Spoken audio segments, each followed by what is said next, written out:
Mr. Tiger, we looked at the motion you referred to, and the chamber found it sufficient to note at this stage that it is pursuant to Rule 84 that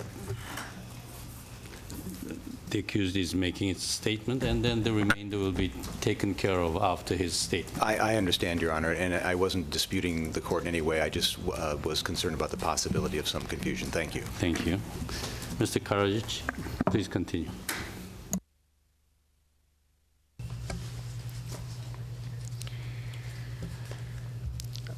Želeo bih da sada vidimo šta. I would now like us to have a look at what Lord Owen says,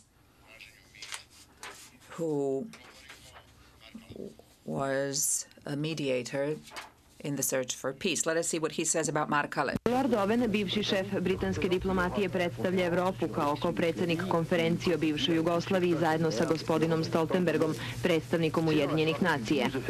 12. februara uveče 12-orica ministara inostranih poslova su primili izveštaj koji... On the evening of the 12th of February, they received a report which we made a photocopy of, specifically paragraph 7, which was related to the Sarajevo assassination on the 5th of February. Lord Owen wrote, I quote, "The position from which this shell was launched is located 1.5 kilometers deep into the Muslim-held territory, measured from the demarcation line which separates this territory from the army of Republika Srpska." You will see, Excellencies,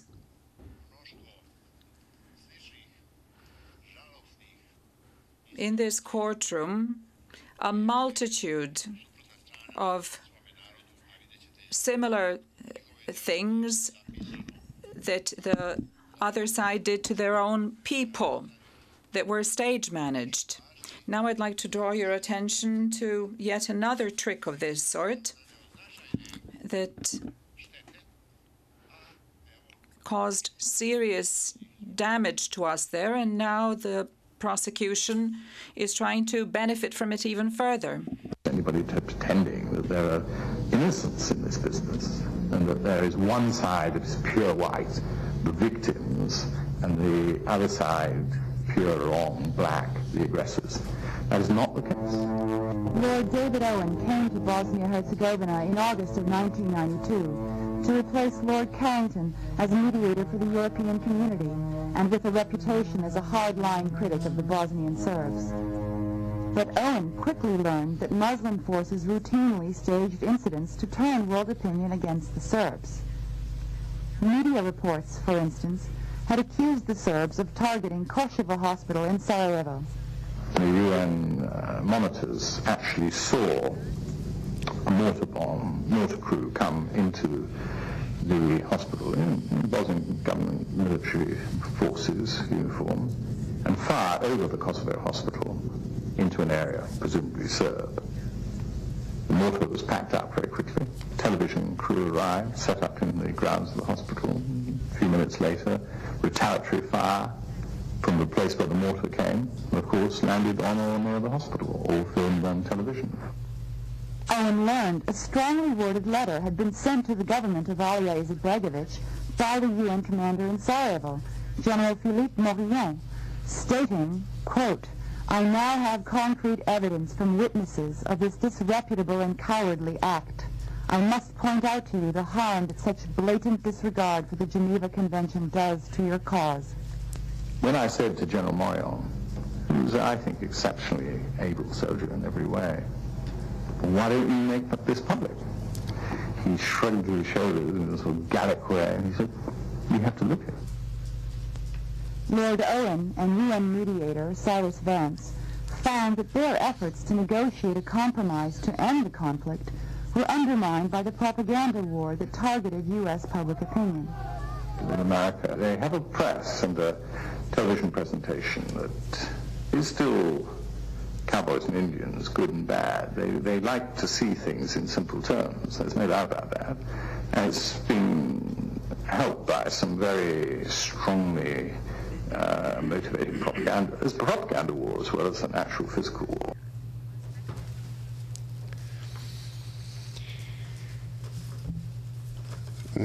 Da, Yes. Što kaže njegovo lordstvo, What his lordship said was a propaganda war, as he had put it, and this propaganda war could not have been waged, and all of this cunning could not have been something that the Serbs would be blamed for if there weren't for the assistance of all of those who were there on behalf of the international community. You will see in this courtroom, in due course, to what a low-level humanitarian organizations stooped, even some who had a perfectly good name until then. There were some that were without borders indeed before, but they destroyed the very essence of the idea of being humanitarian. They were spying for one of the warring parties. They lied in press releases. They smuggled arms and ammunition, and they also crossed our lines,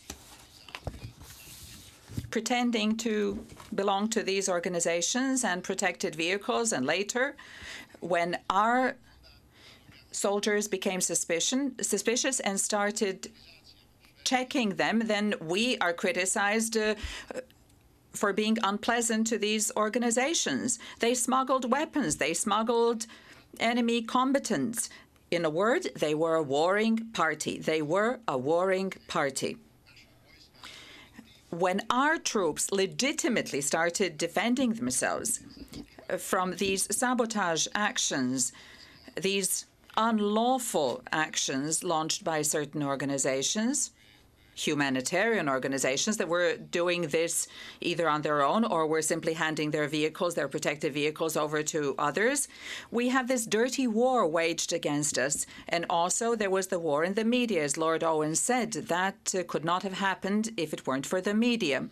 You will see during this period of time, or rather during these proceedings, that false journalists ruined the idea of journalism, of impartial journalism, how these false journalists led to the death of true journalists in many theaters of war throughout the world because they destroyed the very idea of the impartiality of journalism, and they abused this sacred duty or this sacred position of being impartial and of not being a warring party, and that thereby they should have open access everywhere, just as we did for them. For example, there was a British TV crew that we brought on our own plane after the London conference. We brought them there and we allowed them to go wherever they wanted to go. And then there was this other Markale in 1992 from Ternopolje. You will see that footage, and you will prove, and we will prove, that Ternopolje was not a camp. Rather, it was a collection center that was run by the refugees themselves. This is how that picture with barbed wire appeared and was broadcast all over the world. It was mainly used by people in transit. They were trying to get away from the fighting and needed a place to stay during their travels. I had to come here. Those that did not fight came here. We have nothing to fight for. I came with children, young children, here down the field. Nobody harassed us. Nobody laid a finger on us. I stayed in the village. Included a medical facility. The Yugoslavian ITN crews interviewed Dr. Mestranic Idris, a Muslim doctor there. We have been here from the very first day. People came here of their own free will, probably because of food shortages. Marshall chose not to set up her cameras and film in this open area. Instead, she and her crew maneuvered into a partly enclosed space used as a storage area for wheelbarrows and the like. The dilapidated fence had chicken wire on the bottom, a few strands of barbed wire on top to discourage theft. Our crew filmed the ITN people as they maneuvered into this area through a hole in the broken-down fence. Someone in front of the crowd of refugees said, "Here, this one speaks English," pointing to Mr. Mamet. I think it's very fine. Nothing wrong. You feel safe here? I think it's very safe, but it's very hard. Here's a little diagram showing the position of the two crews. The ITN people are the blue circle on the left. We're the red circle on the right. This man is very thin. All the people is not the same. Penny Marshall had set up her cameras behind barbed wire. She was in position. Now she searched the crowd for that perfect look. She wanted a star for her story, the story she would sell the world.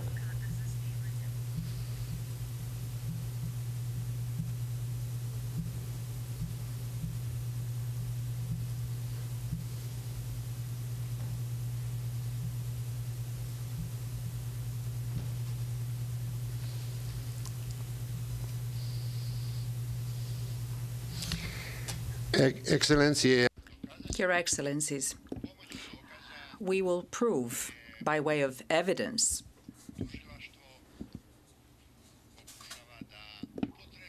that the prosecution has been trying to use against us.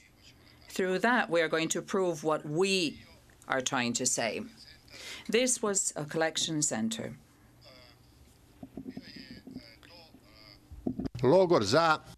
This was a transit point for persons who had nowhere to go because of the combat going on around them.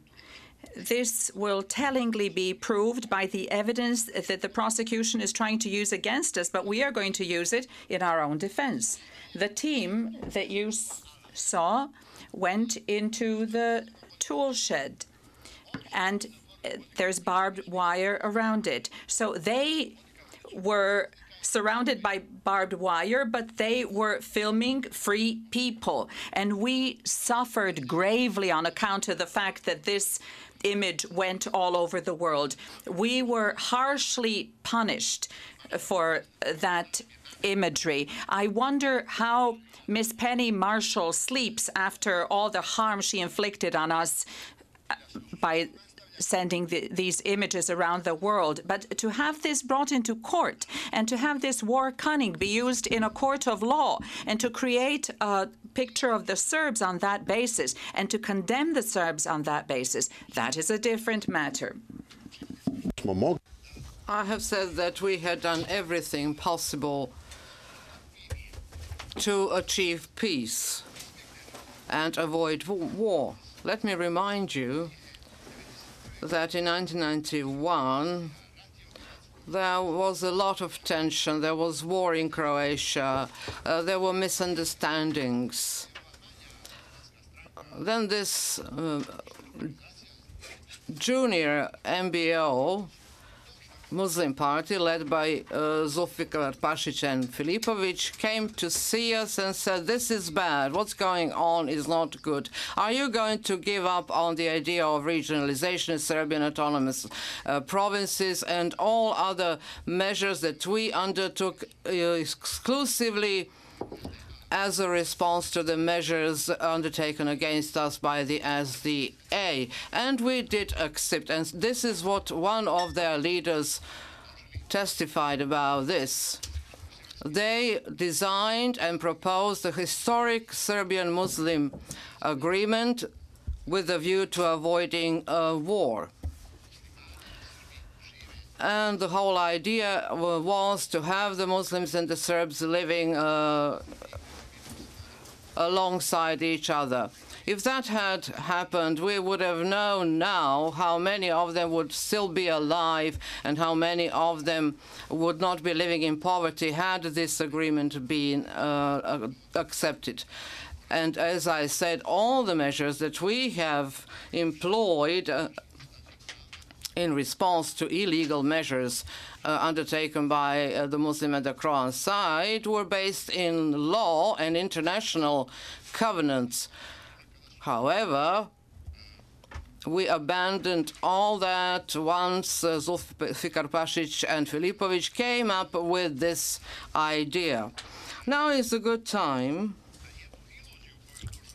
to point to an illusion that the prosecution wants to create, because without this kind of illusion and trick, they cannot indict me. They claim that Serbs do not wish to live with the Muslims. On the other hand, we were doing everything possible to keep Muslims in Yugoslavia. The Serbs wanted to live with Muslims, but they didn't want to live under the Muslims. And this is our right.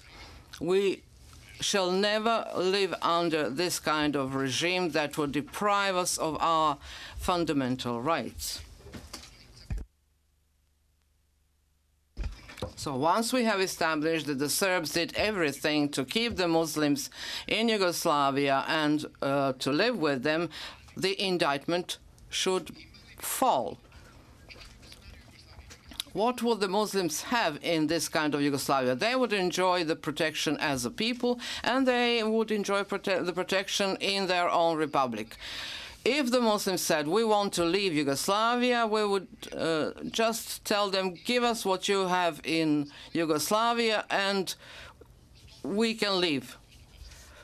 As I said, 100% of power in 100% of Bosnia was never an option. Now, if you take only one sentence from one speech, and I'm talking about my speech that was very much exploited, I would like to draw to your attention to this speech, and this I would like to assess it. It was delivered on the 15th of October, and it relates to a definitive and forcible adoption of the Declaration on Independence. Integritet Jugoslavije, a integritet Jugoslavije se može. In the federal parliament, I'm not sure even of that, but it can be in the federal parliament and other federal institutions. Many plans get mixed here. You refer to the constitution and the laws when it suits you, and when it doesn't suit you, you come out with political proclamations. Serbs in Bosnia and Herzegovina can prevent both Croats and Muslims, if necessary, from getting out of Yugoslavia. But we will not prevent you. We will not do that because we are a sovereign people. Gentlemen, I did not come here as the god of war, which is how somebody from the Croatian Democratic Party named me. But I want to repeat for the 100th time that the Serbian Democratic Party does not create the will of the Serbian people. It interprets it. We would lie to you if we said that you can adopt this and that you can do something with this in Europe. Gentlemen from the SDA, for the last 3 months we've been talking about other rights. We're talking freely and openly about a different way of organizing Bosnia and Herzegovina, where some kind of a three-tier approach will enable Bosnia to stay united and Serbs, Muslims and Croats to stay in Yugoslavia for as long as they want to. This is a three-tier solution where the sovereignty of the peoples, as Mr. Bjelobrk correctly said, would be exercised not only at the level of the Republic and the federal state, but also in autonomous provinces. If you don't want this, we could agree with you leaving Yugoslavia by means of a plebiscite. But we shall use the same mechanism to prevent you from taking us out of Yugoslavia. We do not mind if you submit an initiative to change the constitution of Bosnia and Herzegovina, but you cannot do it this way. It has to be done through the Constitutional Commission, through the Council of Citizens, which is where we would then vote. I'm trying to tell you in the calmest way possible, the Serbian people know what they want. You want to tell the people in The Hague that this is a third or fourth republic that does not want to live in Yugoslavia. But you cannot do that because we want to live in Yugoslavia. You can say that in your name. All the sovereign people in Bosnia can only speak for themselves. They cannot speak for other peoples. We have reached that conclusion in this parliament. Before the national and international public, we will prevent you from committing violence, constitutional violence against Serbs, because the constitutional violence breeds all other kinds of violence. We will not be in control anymore. This has been repeated here 100 times. We will no longer be in control if we get into a situation where Croatia and Slovenia are, especially Croatia. The hell would be 1,000 times worse in Bosnia and Herzegovina. There would be no way to stop it. I ask you once again, I'm not threatening, I am pleading that you take seriously the political will of the Serbian people represented here today, the Serbian Democratic Party, the Serbian Renewal Movement, and some Serbs from the other parties represent. I plead with you to fully understand that what you are doing is not good. The road that you are choosing for Bosnia and Herzegovina is the same highway to hell and suffering that Slovenia and Croatia have already taken. Do not think that you will not take Bosnia and Herzegovina to hell and the Muslim people may be into extinction. Because if there is a war, the Muslim people will not be able to defend themselves. Please, these are big statements, but serious situations demand big statements. How are you going to prevent people in Bosnia and Herzegovina from killing each other? How can the war in Croatia be prevented, especially in areas where Serbs and Croats live together and where their political wills have clashed without adhering to the legal framework, which is the only way to resolve?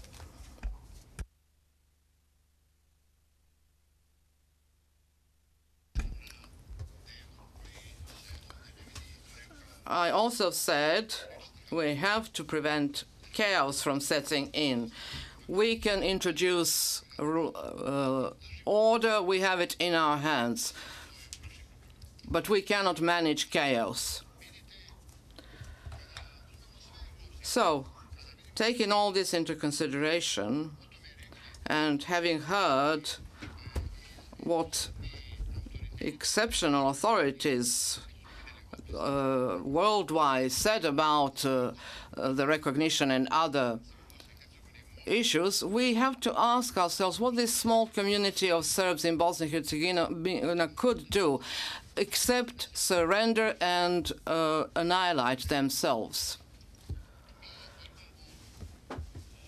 Therefore, we have an opportunity here to make a distinction between whether this was lawful conduct on the part of the HDZ and the SDA, and the Serbs were violating their rights, or whether it was vice versa. They were in breach, and the Serbs tried to defend themselves by making endless concessions. You saw that the constitution was violated when and if necessary, and then this kind of broken constitution is being revoked, which is impossible.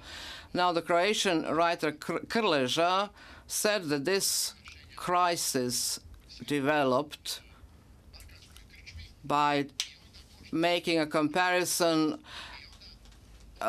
with this picture. You turn off the light in the Balkan tavern, and after everything is over, you turn the lights back on.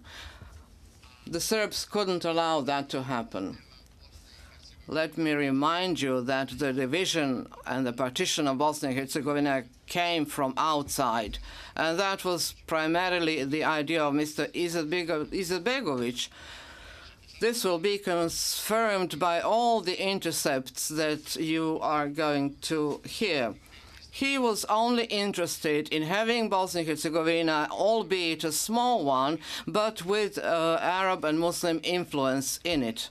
Can we now please listen to this conversation between Karadžić and Milošević, which is not intended for the public to hear, where they speak to each other very candidly and authentically.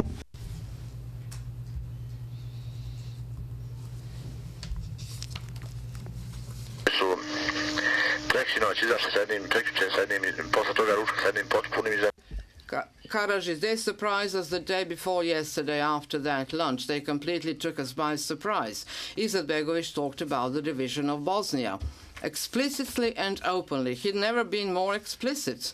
We were shocked. We hadn't thought about that.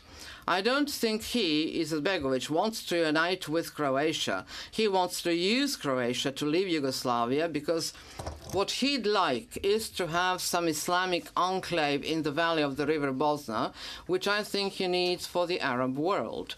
We still believe that it would be a pity if Bosnia were to fall apart. That is our basic stand. Milosevic, not all Muslims will do what Ali Izetbegovic is doing, I'm sure.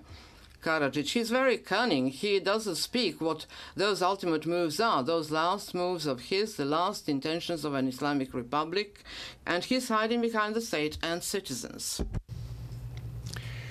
Sada, imajući pristup svemu ovome. Now, having had insight into all of this, the prosecution is trying to characterize me as a leader who formulated and implemented this criminal plan of creating a separate entity comprising large territories of Bosnia and Herzegovina. This did not happen until we were forced to take what was offered to us just to save our lives. They said Karadžić was the ultimate leader. If they knew the Serbian people properly, they would have said that Karadžić was the ultimate servant of his people. And this is what you can find in the Gospels. The second part of the sentence is not only disputable, but is also untrue, and is similar to the one proffered by the prosecution in paragraph 11, where it says, as Yugoslavia disintegrated, republics moved towards independence. This is very cunning. I have to give them credit for that. The republics moved towards independence because Yugoslavia was disintegrating. I would like to recommend to all of you, as a kind of entertainment, everything that the prosecution says against me, just turn it around. You will see it's more correct and true, and it's very entertainment. We have to reverse this upside logic. In that case, this paragraph would sound as follows. When the republics moved towards independence, that is when Yugoslavia started disintegrated. And this is what the truth is, not what the OTP is saying. The first step was for the republics who proclaimed unilateral secessions, and we heard it from very prominent experts. However, the OTP here is trying to convince you that this took place the other way around. And of course, in that context, you can speak about the Serbs' blame. However, if it is clear that the independence of republics caused the disintegration, then everything becomes clear, let alone the fact that Yugoslavia did not break up, did not disintegrate, but it was broken up from the outside. Bosnia was fragmented, and Yugoslavia was broken up. How could Bosnia embark on the road towards towards independence without the Serbs? If you look at the maps and the areas where the Serbs have been living for ages, you will understand that we're going to prove here that, yes, they didn't need the Bosnian Serbs, but they rather needed their territories, the 2/3 territories of Bosnia. The OTP said that the Serbs constituted 1/3 of the population, but we shall come to that, how it happened that the Serbs, who had always been majority, became only 1/3, but that 1/3 of population lived on 2/3 of the territory in Bosnia and Herzegovina. If the SDA had wanted the Serbian territories, it could have been available to the OTP in the form of one very strong proof. Thanks to Mr. Tudjman, with whom I had a lot of conversations.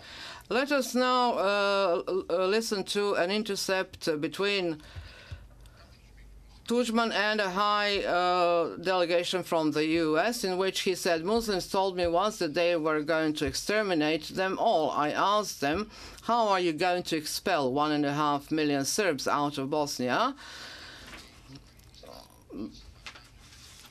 And then Tudjman says, although the Muslim leadership is not unified, they cannot count on a war that will end with the expulsion of the Serbs, but they rather have to rely on Croatia, and sooner or later the Serbs would leave Bosnia. I have been accused here of wanting the Muslims to leave Republika Srpska. The Muslims that they are referring to, the SDA Muslims, the young Muslims, the fundamentalists, wanted all the Serbs to leave Bosnia. I sada vidimo. And now we see just how sincere Mr. Izetbegović was, the president of the SDA, in his moves, when he said, if I am to be accused of that, then you don't have to accuse Karadžić. And at one point in time, I take it upon myself, liberating me of all responsibility. Now, President Tudjman protected Mr. Izetbegović during the war. We didn't want his defeat, but we did want to see his political defeat and his political idea of having 100% power in 100% Bosnia. So this is a completely authentic piece of evidence. The prosecution then moves on and follows the same erroneous path when it says in one of its paragraphs that Karadžić prepared organs and conditions for the forcible ethnic separation and creation of a Serb state carved out from Bosnia and Herzegovina, similar to a process that had started in Croatia. What kind of joint state when the joint state already existed, I ask you? Now, further on in another paragraph, the prosecution goes on to say that the Serbs in Croatia, because they're now linking us up, have earmarked territories considered Serb, created separate Serb institutions to resist Croatian authority, declared autonomy and then independence, and forcibly took control of approximately 1/3 of Croatian territory. Well, this is how it was. We saw that the Croatian secession was illegal, unlawful, and this illegality the Serbs resisted, and that is legitimate. But as far as the prosecution is concerned, it's not legitimate. Now, because of things of this kind, the prosecution seems to be a porte-parole rather than a prosecution in this tribunal. No legal instance or scholarly or scientific forum ever established that Croatia acted lawfully and that the Serbs did not have the right to put up a resistance to that illegality. Let me remind you what happened to the Serbs in Croatia. The Serbs in Bosnia-Herzegovina are the oldest population there. All the territory was theirs. The Serbs came to Croatia 300 or 350 years ago, and they were given Krajina, not from Croatia, but from Austro-Hungary, Austria, in fact, and they were fighters there, and they were given privileges as such. Autonomous rights were accorded to them. They were given the territory. And it had, in 1918, the Serbs in Krajina be told that one day they would have to leave this joint state and be in Croatia, live in Croatia. Krajina would not be in Croatia, but Croatia might have been in Yugoslavia still. Or if in 1945 the population in Krajina were told that the Croatia that they were entering would one day be taken away from them and that they would be expelled, Krajina would not be in Croatia at all. So the people of Krajina were tricked They were given Krajina from Austria because they earned it by fighting and defending the whole of Europe from the Turkish onslaught and invasion. And then they entered this Croatia. When in 1945 they entered Croatia and took in the dowry that Croatia was, then it said in the constitution that Croatia was a two-nation state, a state of Croats and Serbs, whereas in 1991, the first thing that the HDZ did in Croatia was to throw the Serbs out of the constitution and turn them into a national minority so that they could then seize Krajina away from them. Now we can see what Professor Antonio Cassese, whom you all know well, says about these unlawful steps taken by Croatia, for which the prosecution maintains that the Serbs cannot resist in Krajina as if it was law.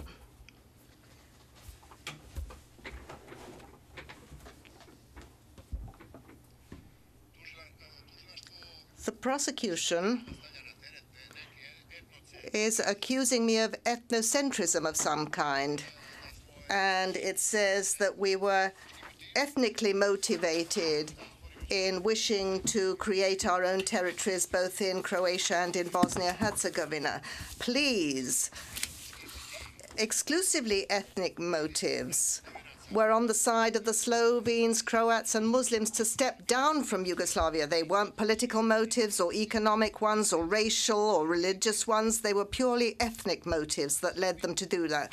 Whereas the Serbs are being denied their right at the onslaught of other interests to protect their own interests. So ethnic, all possible crises after World War II were ethnically motivated, especially from 1968 to 1971 in Croatia, when Tito replaced the whole Croatian leadership ethnically. Karadžić, after 1968, no longer delved in politics.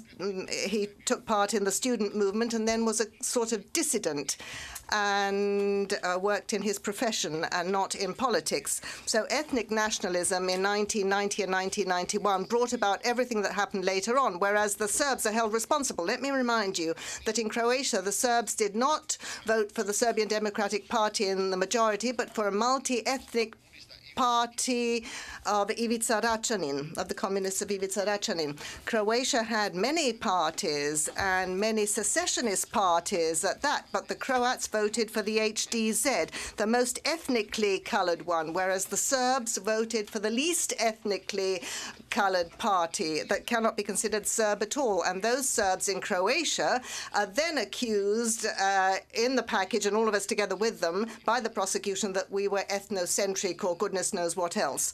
Now, if we have time, I would like to show you what it is that the Serbs in Croatia and Bosnia-Herzegovina, because Bosnia-Herzegovina during World War II was joined to Croatia, what they could expect. We're going to see something about Jasenovac, which is just across the Sava River from us, and this is what the Wiesenthal Center says.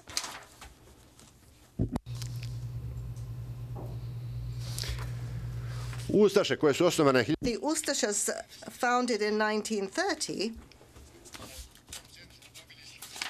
according to the center, killed 500,000 Serbs, expelled 250,000, and the others were converted. So that's the Mile Budak's theory of the 3/3, a Croatian writer and ideologue. We're going to expel a third, kill a third, and convert a third. And when a Serb in Bosnia-Herzegovina says this as an allegory, as tit for tat, the prosecutor says and places in the indictment that this is the Serb position. But it's common knowledge that there will be 3/3. However, the prosecutor does not have good advisors on the ground so that they can be told and explained what reported speech actually means. Now, this is what the German, is this still Wiesenthal on our screens? Let's see what a German intelligence officer says. And I'd like to draw Your Excellency's attention to the fact that up until the 17th of February 1942, there was a very precise estimation made by a German intelligence officer, according to which up until then 300,000 Orthodox Serbs had already been killed, butchered, applying sadistic methods. Now, this figure could not have decreased. It could only have increased. It only began to decrease when the communists came into power. It became smaller and smaller until they reached a figure of 80,000, as if 80,000 were a small figure. But Croatia was ready to acknowledge the 80,000, but it is certain that there were more than 500,000, because if in 1 year it was 300,000, the number could have only increased with each passing year. And the Wiesenthal Center claims that about 1 million Serbs from Croatia and Bosnia were in fact killed. Now, what I'm being accused of by the prosecution in their false indictment, I would like to turn around and create into a truthful indictment, where everything stays the same, but the actors change. Instead of the Serb leaders, the Croatian and Muslim leaders would stand accused, and the places would be reversed too. And let's see what that would look like. A genuine indictment. As if Tudjman or Izetbegovic from 1990 to 1995 led the formulation and implementation of a criminal plan to create an ethnic entity on large portions of the FRY of Yugoslavia. Or Tudjman, Izetbegovic, engaged in negotiations to secure a common state, and they did indeed, while simultaneously preparing the organs, entities, and conditions for the forcible ethnic separation and creation of a Croat Muslim state carved out from Yugoslavia, similar to a process that had started in Slovenia, or rather in Croatia vis-à-vis Bosnia-Herzegovina. Furthermore, paragraph 13. Everything is the same, remains the same, but we change the actors. Croats, Muslims, earmarked territories considered Croat Muslim, created separate Croat or Muslim institutions to resist Yugoslav authority, declared independence, and forcibly took control of a large part of Yugoslav territory. And the Yugoslav population did not accept those decisions on that territory. Now, Your Excellencies in the trial chamber and gentlemen in the various governments and the prosecution that supports this process of taking the Serbs to trial, my variations of these paragraphs in the pre-trial brief of the prosecution is far more believable and far more exact than the prosecutors. To this paragraph, we should add that these leaders of the Croats and Muslims, and they can't accuse us of that, that they worked to set up secret Republican armies, services, armed themselves, violated United Nations resolutions, had plans to revive the empire. Croatia and the Western Europe countries would like to reinstate the Habsburg monarchy.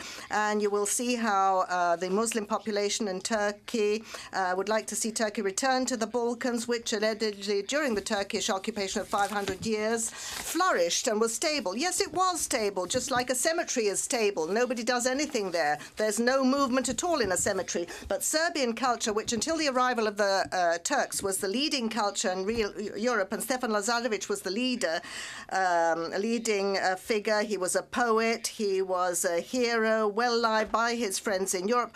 All this stopped when Turkey arrived. Now Turkey wants to come back again from the most responsible individuals. And a Turkish statement, we hear these ideas from the 1990s, Minister Dotogu, that Bosnia was Turkish and Turkey was Bosnian.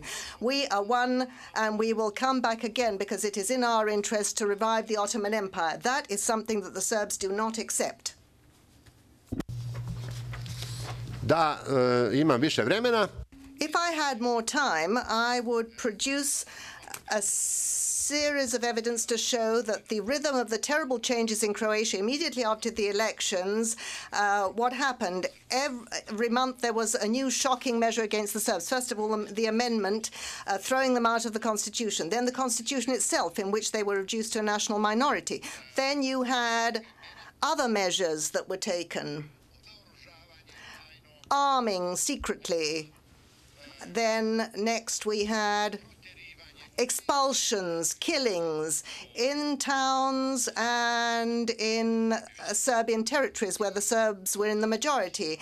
And so then we had already had columns of refugees. People were sacked from their jobs. And the prosecution knows this full well, and they have uttered it in, we have heard testimony about that from witnesses in these various courtrooms. I personally was able to see what those refugees looked like in those columns. President Tudjman rehabilitated the NDH, Independent State of Croatia. He was not a Ustaša, he was a partisan, but the Ustašas took power, they occupied leading positions in the land, and everything resulted already in 1991 with a vast number of refugees whom we took in Bosanska Krajina and Banja Luka. Now, the prosecution wants to say that that had no effect and influence on the state of consciousness of the Bosnian Serbs. That they could see the richest hosts in Europe lying on the floor of a sports hall with nothing left, no villages, no past, no present, no future. And one of those measures was to introduce Ustaša symbols straight away, Ustaša insignias taken over from the previous Ustaša state. And the prosecution thinks that that is of no importance. And let's see what Lord Owen has to say on the subject, just how important that was. It was extremely provocative, he says, for the Serbs in Croatia that Tudjman's government had adopted the independent Croatian NDH flag with the same symbol used by Pavelić, the red and white checkerboard.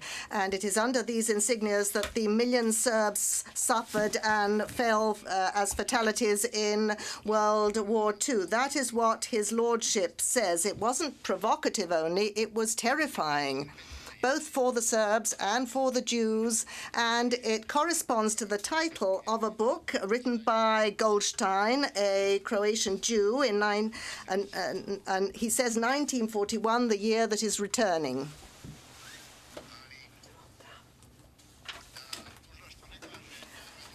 But the prosecution says, don't pay attention to any insignias. It's just a gesture. Nothing stands behind it. Let's see what precisely stands behind it. And for that, let us see what the minister says. Ministers Špegel and Boljkovac say on the subject. The Minister of Defense and the Minister of the Interior.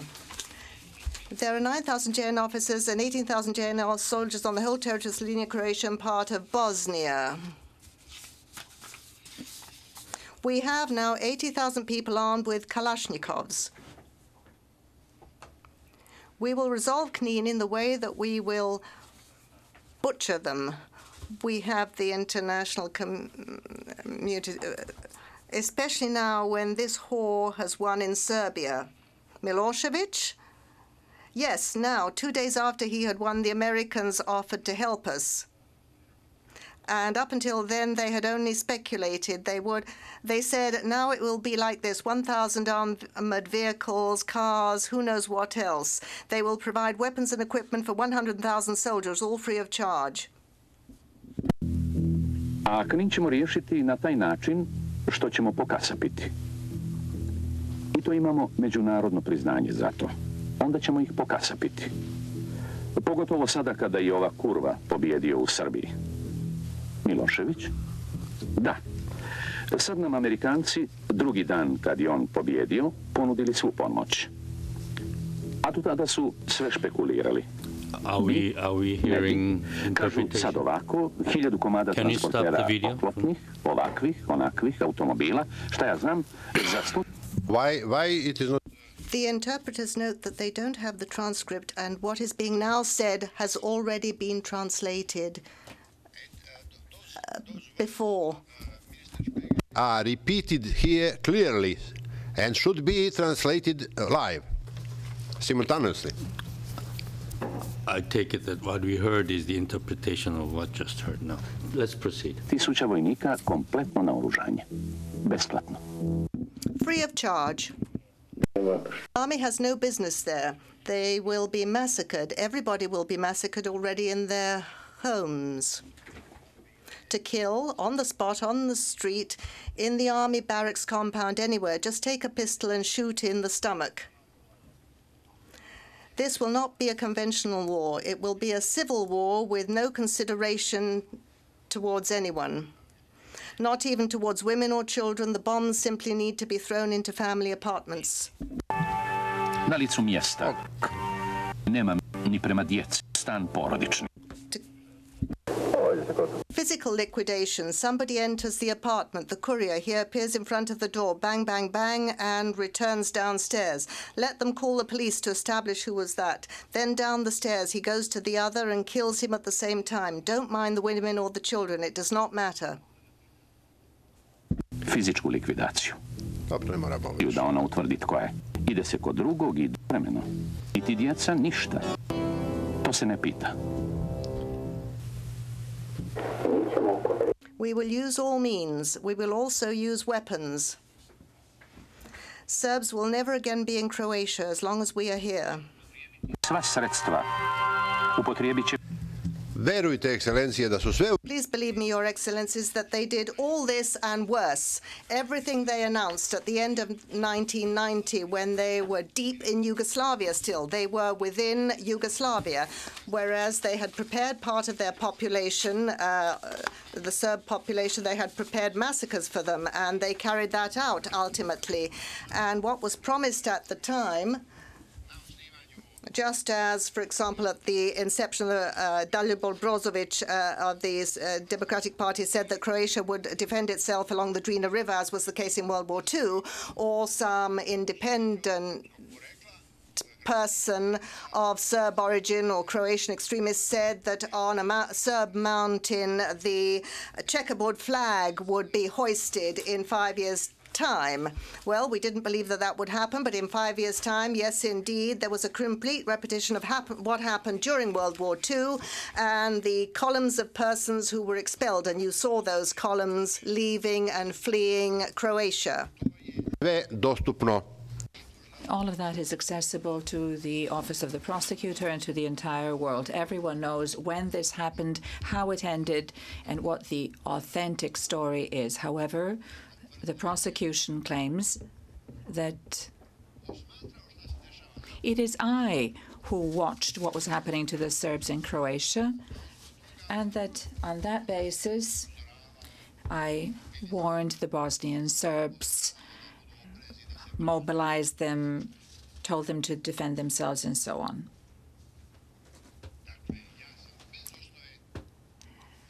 So it is without reason, without foundation, that I disturbed the Krajina Serbs and taught the Bosnian Serbs, as their leader, what could happen to them and what they should do in order to prevent that from happening to them.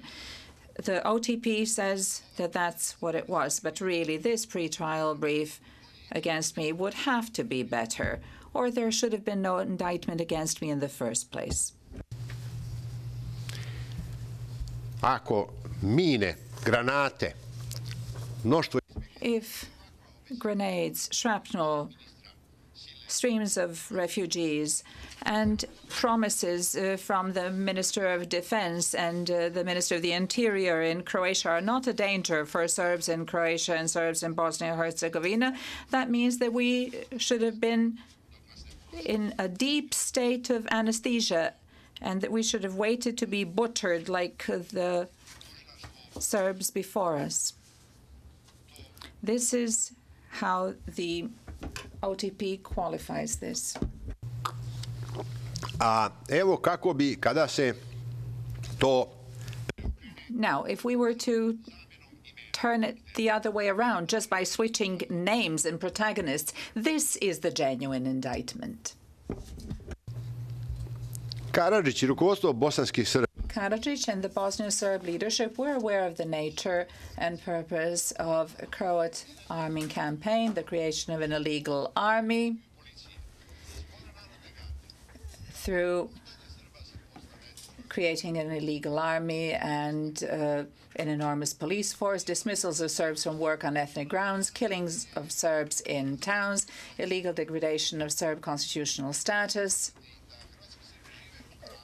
They knew that Croatian Serbs were living in fear because of the return of Ustaša emigres and their appointment to official positions.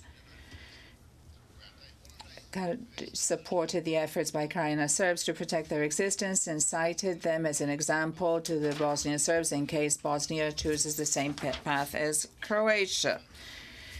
And the new Croatian Authority believed that the most important business they had to do was to change the constitutional position of Serbs.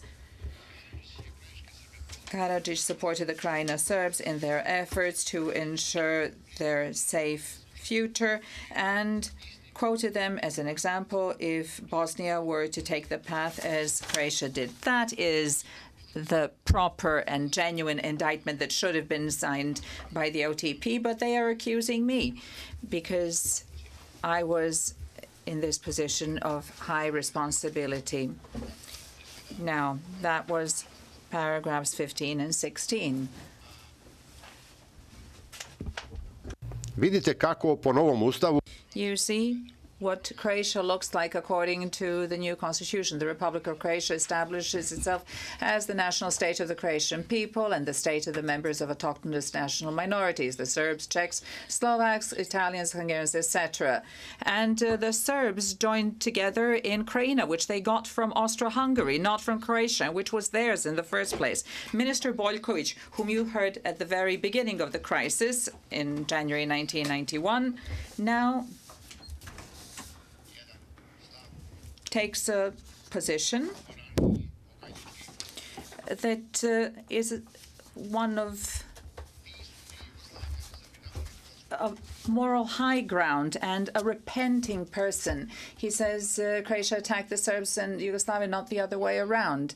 And in order for you to see what that looked like, Sašo Gershovski, a Macedonian, a conscript who was doing his army service in Split in May 1991. To all sorts of pressures to compel them to move out of Slovenian Croatia. Among the first attacks on army members was the assault of the infuriated civilians, nationalists, on the soldiers who did their military service in Split. On that occasion, soldier Saša Gershovski was killed. Here are only some of the atrocities committed on officers in Zadar by the Ustaši Black Legions. Bjelovar, Split. Bjelovar, Split, an army in its own country. And this is how they lose their lives. These are somebody's children. Sašo Gershovski has parents. He has a family in Macedonia.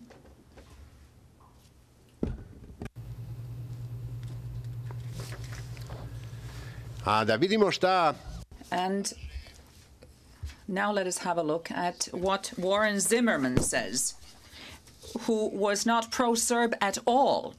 Let us see what he says in this situation. The JNA was in its own country, a legitimate force. And the prosecutor is charging me with supporting response to mobilization and the departure of recruits who went into the only legitimate army.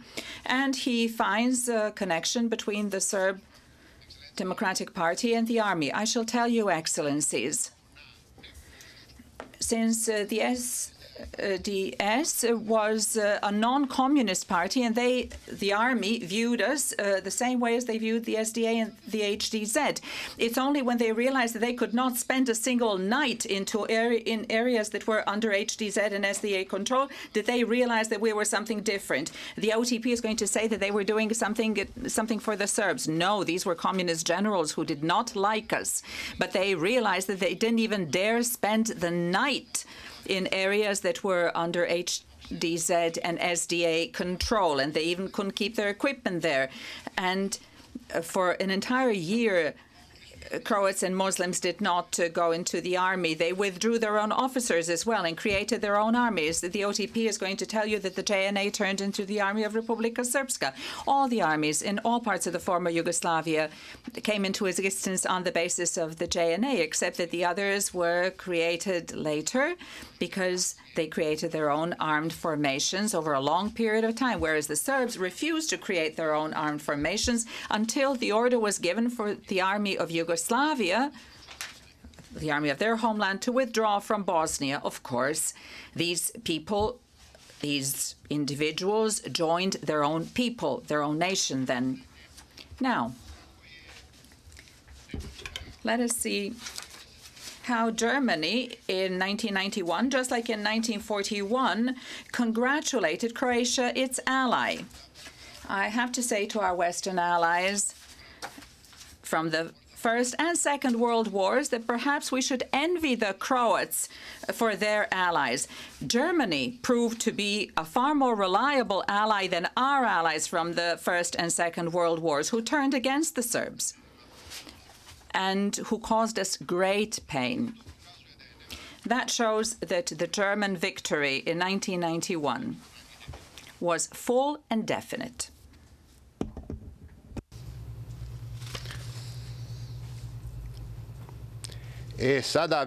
Now, let us see what the OTP is charging me with. They say that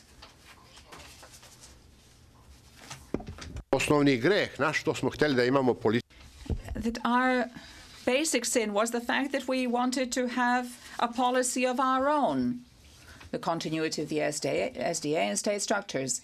So the establishment of a political party among the Serbs is a crime. May I remind you that the Serbs were the last to set up a political party on ethnic grounds in Bosnia-Herzegovina 4 months before the elections. All others formed their own parties before that. And they showed what their political programs were of these political parties. And this caused great concern among the Serbs, who then wanted to establish a political party of their own. Everything that the Serbs did, establish a party, establish an assembly, take part in the elections, they did all of that, according to the OTP, in order to create a state of their own in Bosnia-Herzegovina and to expel from that state Muslims and Croats. Instead of isolating a particular crime that was committed by this accused person, instead of the OTP doing something like that, they are accusing Serbs for any activity they engaged in. They claim that that is joint criminal enterprise. They behaved not the way they wanted to. The Serbs were not engaged in action. They were engaged in reaction. The prosecution omits to say that, and they do not say what would have happened had there been no action. Would there have been any reaction by the Serbs? The army of Republika Srpska legitimately reacted to Srebrenica and Žepa. How could crimes be committed had this action not been legitimate, had there not been for provocations? The Serb Democratic Party, it is stated here, was created in order to do something that never crossed their minds. No one thought that that kind of thing could happen. On the basis of the efforts made by the OTP, excellent people were convicted here. Mr. Krajić, 20 years in prison, as if he led a gang of criminals. He was sentenced according to mafia laws, and he headed a democratic assembly. Wonderful men. Certain generals were indicted and convicted as if they were attacking an innocent population, not an army that was 3 times stronger than their own and that was committing such bestial acts. Here you are. You know the name of this young man whose head is being held here. That is what happened in Bosnia. That is the army that my generals fought against in their very own territory, just defending these territories against combatants of this kind who were prepared to do this kind of thing and have their picture taken at that. But the OTP behaves as if the Serbs were doing something different. They were dealing with a raging bull, but the OTP claim that they were dealing with lambs and causing lambs irreparable harm. Osnovni problem tužilaštva je... The basic problem of the OTP was the existence of the Serb Democratic Party. They say it was a centralist party. They say that the leader was a very fierce one, an autocrat, and so on and so forth. First of all, without an army and a police, you cannot do much among the Serbs, and you cannot be an autocrat, least of all. Serbs like to protest. It is hard to keep Serbs under control, and let us see what this leader advocated. Potreba tužilaštva da mene The need of the OTP to present me as a monster is due to the fact that they don't have any evidence, and it's going to be easier for them to prove their case if they portray the accused as a monster rather than if they portray him as a real-life person.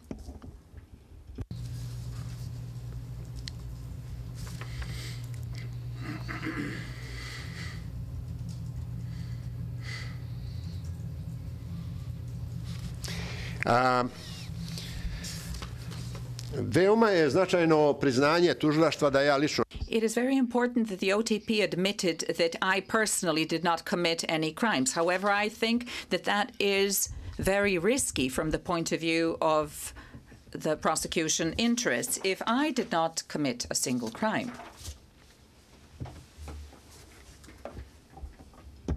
Nego su to napravili... If it was rather committed by those who shared the same values with me, then the question has to be raised as to why they did that. According to the position of the OTP, they did that in order to attain certain objectives. However, it is totally absurd and paradoxical to have behavior that is in total contravention of these interests ascribed to the Serbs. None of the Serbs' objectives can be attained in those ways, not even those criminal ones that the OTP ascribes to the Serbs. Etničko čišćenje. Ethnic cleansing.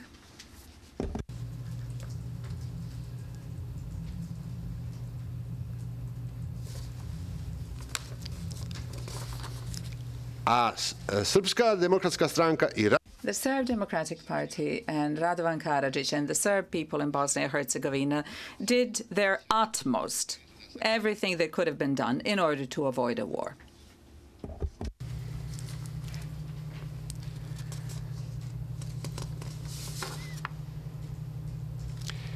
Ovdje ćemo, ekscelencije...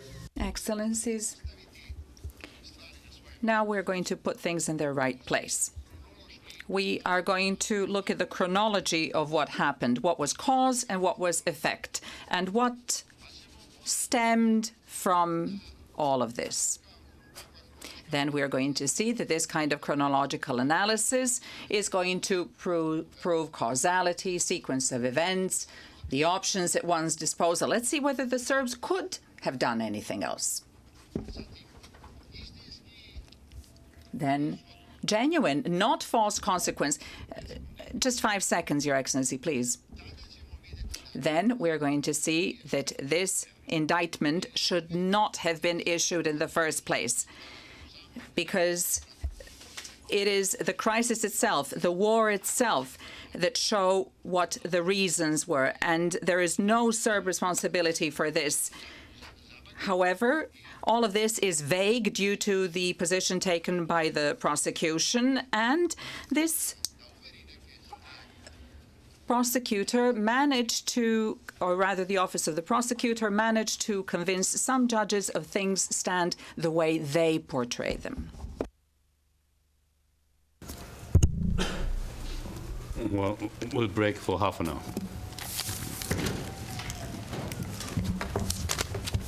All rise. Thank you, Boulevard.